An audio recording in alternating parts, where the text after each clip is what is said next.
안녕하세요. 저는 박정호라고 합니다. 올해 67살이 됐습니다. 제 이야기가 누군가에게는 꿈 같은 이야기로 또 누군가에게는 경고의 메시지로 들릴지도 모르겠습니다. 2년 전 평생 모아온 퇴직금 1억을 들고 태국 치앙마이로 이주한 제 이야기를 들려드리겠습니다. 32년간 다니던 중소기업에서 퇴직했을 때 제 통장에는 퇴직금 1억 3천만 원이 들어 있었습니다. 국민연금은 월 97만 원. 그리고 서울 변두리 작은 아파트 한 채가 전 재산이었죠. 은퇴 후 몇 년간은 그럭저럭 지냈습니다. 아내와 함께 소박하게 살았으니까요. 퇴직하고 한 5년 정도 지났을 때부터 마음이 무거워졌습니다. 평생 일했는데 나이 들어 이렇게 쪼들리며 살아야 하나 싶었죠. 연금 받고 작은 일자리 하나 구해서 한 달에 130만 원 정도 벌었지만 생활비와 의료비로 다 나가니 딱히 여유가 없었어요. 아내도 당뇨가 있어서 약값이 매달 6만 원씩 나갔고요. 변화는 코로나가 한창이던 2020년 오랜 친구 김영수를 만나면서 시작됐습니다. 영수는 3년 전에 태국 치앙마이로 이주해서 살고 있었어요. 카페에서 만난 영수는 제가 기억하던 그 친구가 맞나 싶을 정도로 달라진 모습이었습니다. 얼굴에 활기가 넘쳤고 옷차림도 세련됐죠. 정호야, 내가 태국에서 사는 거 SNS로 봤지? 천국이야, 천국. 월 100만 원이면 한국에서 300만 원 쓰는 것보다 더 호화롭게 살아. 집에 매일 마사지사가 와서 아내랑 같이 마사지 받고 매일 신선한 과일 사 먹고 골프도 한국보다 훨씬 저렴해서 일주일에 2번은 치러 다녀. 영수의 말이 꼭 과장만은 아닌 것 같았습니다. 실제로 SNS에 올라온 사진들을 보면 넓은 방갈로에서 수영장이 있는 콘도에서 살고 있었으니까요. 그날 집에 돌아와 아내에게 영수 이야기를 했더니 처음에는 황당하다는 반응이었습니다. 당신 미쳤어요? 나이 들어서 어떻게 타국에 가서 살아요? 언어도 안 통하는데. 병원은? 아프면 어떡해요? 당연한 걱정이었죠. 하지만 점점 한국에서의 생활이 빠듯해지는 걸 느끼면서 아내도 조금씩 마음이 열리기 시작했습니다. 특히 아이들이 모두 독립해서 미국과 캐나다에 나가 있는 상황에서 한국에 꼭 붙들려 있을 이유가 없다는 생각도 들었고요. 6개월 정도 고민하다가 저희는 결심했습니다. 아파트는 새로 내놓고 퇴직금 중 1억 원을 가지고 태국 치앙마이로 이주하기로 한 거죠. 영수가 현지에서 도움을 주겠다고 했고 인터넷으로 찾아보니 이미 많은 한국 은퇴자들이 태국에서 살고 있었습니다. 2022년 봄 저희 부부는 드디어 치앙마이행 비행기에 몸을 실었습니다.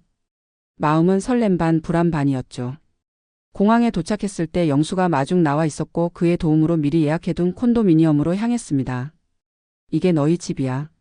월세가 하나로 45만 원 정도인데 서울에서 이 정도 퀄리티면 최소 200만 원은 줘야 할 거야.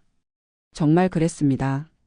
60제곱미터 약 18평 크기의 콘도였는데 수영장과 헬스장이 있는 신축 건물이었어요. 넓은 침실과 욕실, 깔끔한 주방과 거실이 있었고 발코니에서는 도이수텝 산의 풍경이 한눈에 들어왔습니다. 처음 그 집에 들어갔을 때 아내와 서로 마주보며 웃었던 기억이 납니다. 서울 변두리 좁은 아파트와 비교하면 정말 천국 같았으니까요. 다음 날부터 영수의 안내로 치앙마이 생활에 적응해 나갔습니다. 근처에 한인 마트가 있어서 한국 식품을 구할 수 있었고 지역 시장에서는 믿을 수 없이 저렴한 가격에 신선한 과일과 채소를 살 수 있었죠. 망고 1kg이 하나로 2,000원, 파파야는 1,000원, 바나나 한 송이가 1,000원도 안 했어요. 한 달 정도 지나자 현지 생활비가 얼마나 드는지 감이 왔습니다.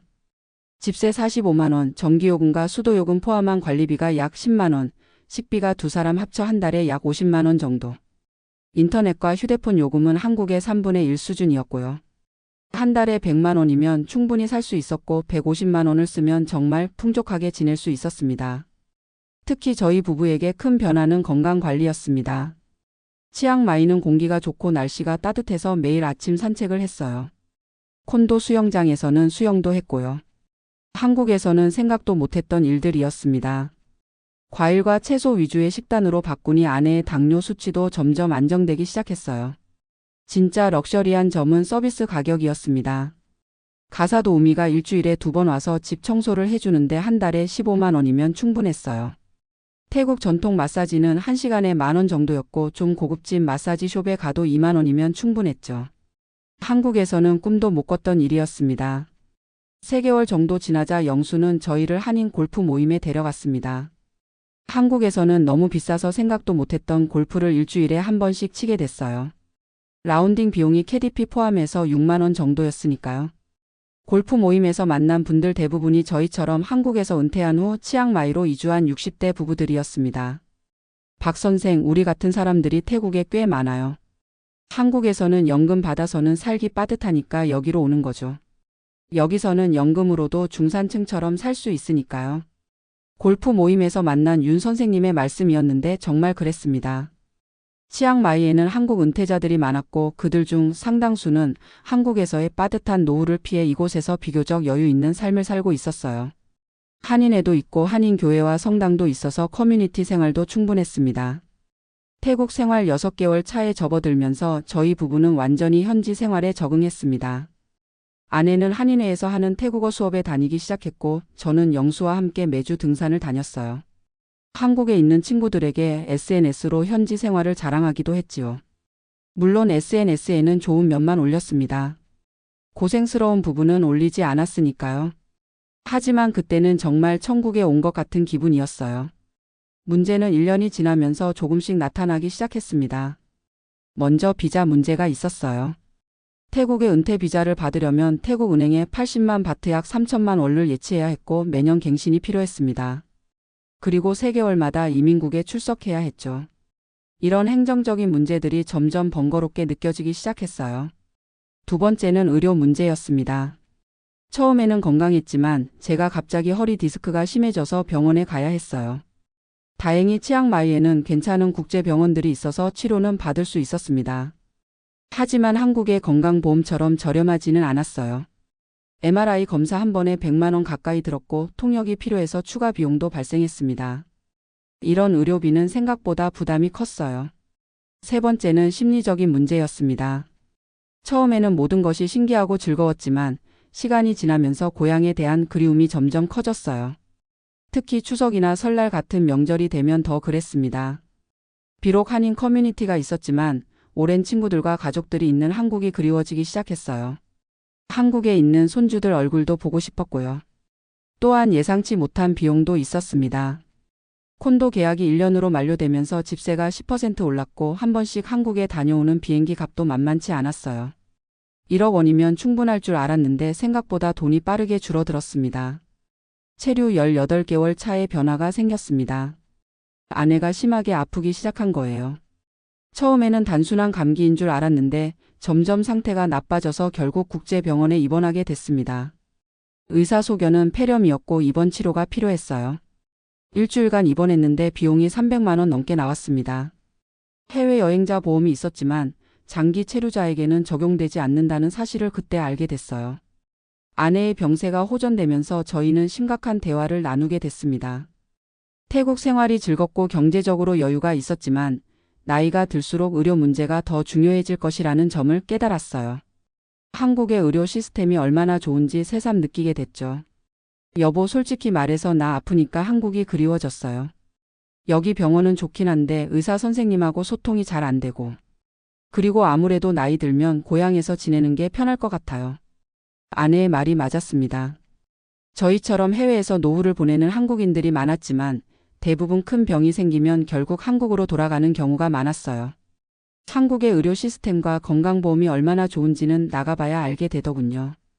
게다가 경제적으로도 예상과 달리 빠듯해지고 있었습니다. 1년 반 동안 준비해간 1억 중 이미 3천만 원 정도를 써버린 상태였어요. 물가가 저렴하다고는 하지만 외국인으로서 추가되는 비용들이 있었고 한 번씩 사치를 부리다 보니 생각보다 지출이 많았습니다. 이대로 가다가는 5년 안에 저축한 돈을 다 써버릴 것 같았어요. 또 하나의 문제는 소통이었습니다. 영어를 잘하지 못하는 저희는 기본적인 생활에는 문제가 없었지만 깊은 대화를 나누거나 감정을 표현하는 데는 한계가 있었어요. 가끔은 그냥 한국어로 편하게 대화할 수 있는 환경이 그리웠습니다. 결국 2년 차에 접어들면서 저희는 한국으로 돌아가기로 결정했습니다. 여러 장단점을 따져봤을 때 노후에는 익숙한 환경과 의료 시스템이 더 중요하다는 결론에 이르렀어요. 치앙마이에서의 삶이 화려하고 풍요로웠지만 그것만으로는 충분하지 않았습니다. 한국으로 돌아온 후 서울 외곽의 작은 아파트를 월세로 구했습니다. 다행히 기존에 세를 놓았던 저희 아파트는 팔지 않았기 때문에 보증금을 돌려받을 수 있었어요. 물론 한국에서의 생활비는 태국보다 훨씬 비쌌지만 국민연금과 작은 일자리로 어느 정도 감당할 수 있었습니다. 지금 생각해보면 태국에서의 2년은 저희 인생에서 특별한 경험이었습니다. 새로운 문화를 경험하고 다양한 사람들을 만나고 한국에서는 할 수 없었던 활동들을 즐길 수 있었으니까요. 하지만 동시에 현실적인 한계도 깨달았습니다. 제가 이 이야기를 통해 전하고 싶은 것은 은퇴 후 해외 이주가 장밋빛 환상만은 아니라는 점입니다. 물가가 저렴하다는 이유만으로 결정하기에는 고려해야 할 요소가 너무 많아요. 언어, 문화, 의료, 비자, 심리적 안정감 등 다양한 측면을 종합적으로 생각해봐야 합니다. 특히 1억 원이라는 금액이 한국에서는 충분하지 않을 수 있지만 해외에서도 영원히 사용할 수 있는 금액은 아니라는 점을 명심해야 해요. 지속 가능한 수입원이 없다면 결국은 돈이 떨어질 테니까요. 지금 저희 부부는 한국에서 조금 더 소박하지만 안정적인 노후를 보내고 있습니다. 가끔은 치앙마이의 풍경과 저렴한 마사지, 맛있는 과일들이 그립지만 한국의 안정된 의료 시스템과 가족, 친구들 곁에서 지내는 것이 더 중요하다고 느낍니다.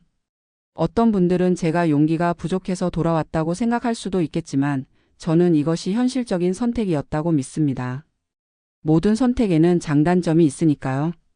중요한 것은 자신에게 정말 중요한 가치가 무엇인지 깊이 생각해 보는 것입니다. 노후자금 1억 들고 동남아 이주, 저렴한 물가에 호화로운 생활 중이라는 말은 반은 맞고 반은 틀린 말입니다. 저렴한 물가에 호화로운 생활을 할 수는 있지만 그것이 전부는 아니니까요. 노후에는 돈보다 더 중요한 것들이 있다는 것을 태국 생활을 통해 깨달았습니다.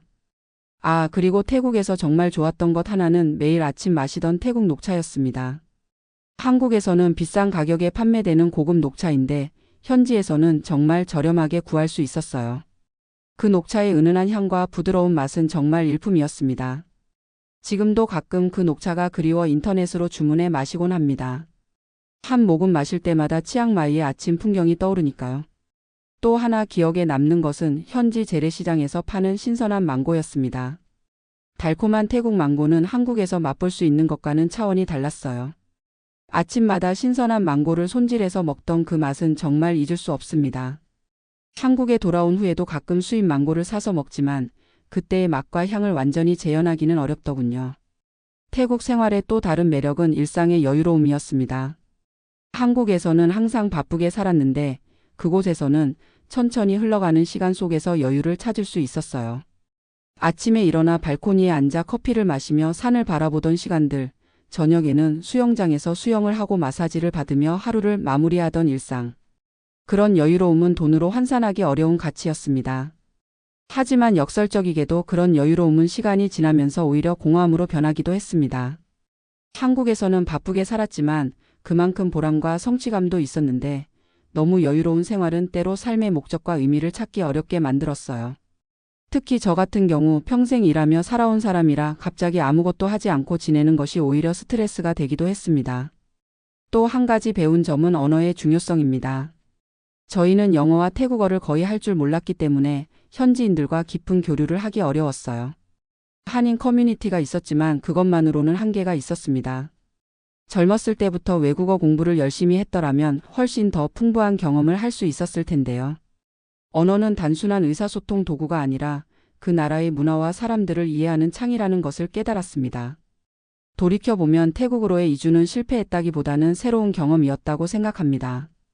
그곳에서의 생활을 통해 많은 것을 배웠고 인생의 다양한 가능성을 경험했으니까요.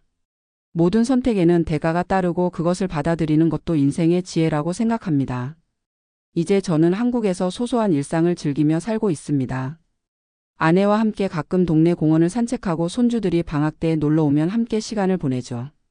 비록 태국에서처럼 매일 마사지를 받거나 골프를 치지는 못하지만 익숙한 환경에서 오는 안정감과 가족들과 함께하는 소중한 시간이 있습니다.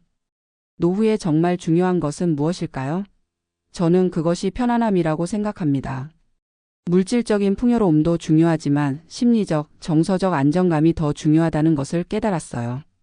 그리고 그 편안함은 각자에게 다른 모습으로 찾아옵니다. 어떤 사람에게는 해외에서의 새로운 삶이 편안할 수 있고 또 어떤 사람에게는 익숙한 고향에서의 생활이 더 맞을 수 있어요. 제 경험이 은퇴를 앞두신 분들께 조금이나마 도움이 되길 바랍니다.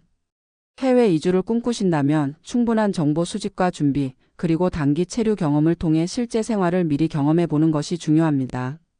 그리고 무엇보다 자신에게 정말 중요한 가치가 무엇인지 깊이 생각해 보시길 권합니다. 인생의 황혼기 누구나 행복하고 의미 있는 시간을 보내길 원합니다. 그 방법은 사람마다 다를 수 있지만 진정한 행복은 외부 환경보다는 내면의 평화와 만족에서 온다는 것을 기억하시면 좋겠습니다. 제가 태국에서 배운 가장 중요한 교훈은 감사함입니다. 한국의 의료 시스템, 깨끗한 환경, 안전한 사회. 우리가 당연하게 여기던 것들이 얼마나 소중한지 해외에 나가보니 더 잘 알게 됐어요. 어떤 선택을 하든 그 순간순간을 감사히 여기고 최선을 다해 살아가는 것. 그것이 진정한 노후의 지혜가 아닐까 생각합니다. 태국 시절 매일 아침 저희 부부는 치앙마이 현지 시장에서 산 망고로 하루를 시작했습니다. 한국에서는 개당 5,000원이 넘는 고급 망고를 현지에서는 1kg에 2,000원 정도에 살 수 있었어요. 달콤한 향과 부드러운 식감의 신선한 망고는 그야말로 천국의 맛이었죠. 한 조각을 베어 물면 입안 가득 퍼지는 과즙과 향. 지금도 그 맛을 잊을 수 없네요. 망고 과즙이 손가락에까지 흘러내릴 정도로 달콤했습니다. 한국에서는 상상도 못할 호사였죠. 저녁에는 가끔 태국 전통 코코넛 카레를 즐겼습니다. 한국에서 비싼 가격에 맛볼 수 있는 정통 태국 카레를 현지에서는 한 그릇에 3,000원 정도면 먹을 수 있었어요. 진한 코코넛 향과 은은한 향신료, 그리고 매콤달콤한 풍미가 조화를 이룬 카레는 제 입맛에 딱 맞았습니다. 특히 태국 북부 치앙마이 지역 특유의 카레는 코코넛 밀크의 풍미가 더욱 진하게 느껴져서 자주 찾게 되더군요. 간혹 한국 음식이 그리울 때는 한인 마트에서 재료를 사와 아내가 김치찌개를 끓이곤 했습니다. 한국 식재료는 비싼 편이었지만 고향의 맛을 그리워할 때면 아깝다는 생각이 들지 않았어요. 김치찌개 냄새가 콘도에 퍼지면 이웃 태국인들이 가끔 무슨 냄새냐고 물어보기도 했죠. 태국에서의 또 다른 즐거움은 저렴한 가격에 즐길 수 있는 다양한 액티비티였습니다.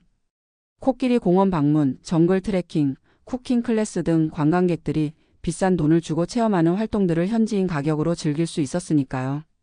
특히 기억에 남는 것은 아내의 67세 생일이었습니다. 평소 같았으면 한국에서 조촐하게 지났을 텐데 태국에서는 호텔 수영장이 있는 레스토랑에서 멋진 디너를 즐겼어요. 촛불이 켜진 케이크와 화려한 꽃다발 그리고 라이브 음악까지. 한국에서는 엄두도 못 낼 호화로운 파티였지만 태국에서는 10만 원도 안 되는 금액으로 가능했습니다. 하지만 이런 호화로움 뒤에는 현실적인 문제들이 숨어 있었어요.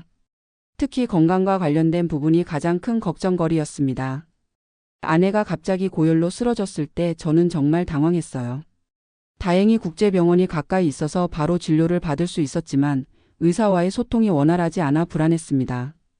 게다가 응급실 이용료만 해도 한국의 몇 배에 달했어요.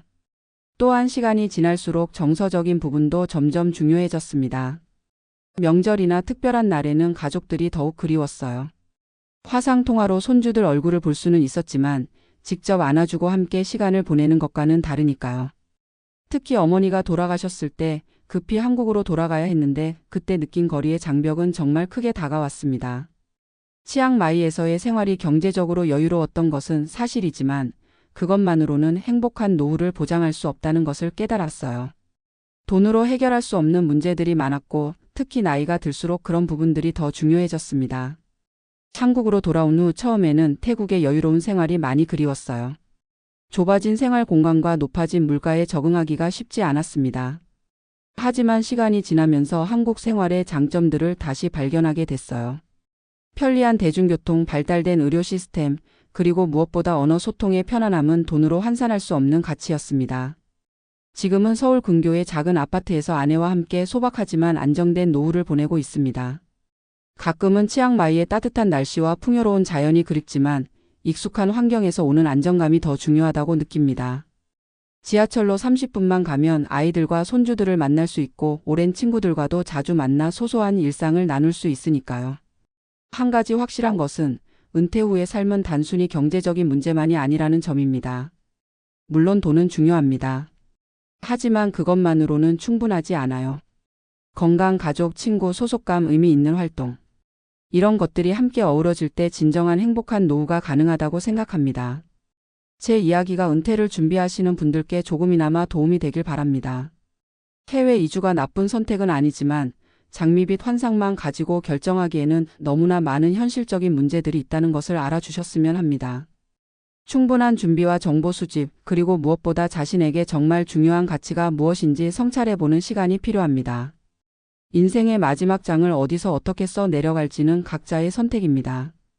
그 선택에 후회가 없기를, 그리고 모든 분들의 노후가 행복하고 의미 있게 채워지기를 진심으로 바랍니다. 태국에서 돌아온 지금 가끔 그곳에서의 추억을 떠올리며 웃곤 합니다. 어쩌면 그 인연의 경험은 저희 인생의 특별한 선물이 아니었을까 싶어요. 인생은 결국 선택의 연속입니다. 그 선택들 속에서 배우고 성장하며 때로는 실패도 하면서 자신만의 이야기를 만들어가는 것. 그것이 우리 모두의 여정이 아닐까 생각합니다. 이제 저는 한국에서의 소박한 일상에 감사하며 하루하루를 보내고 있습니다.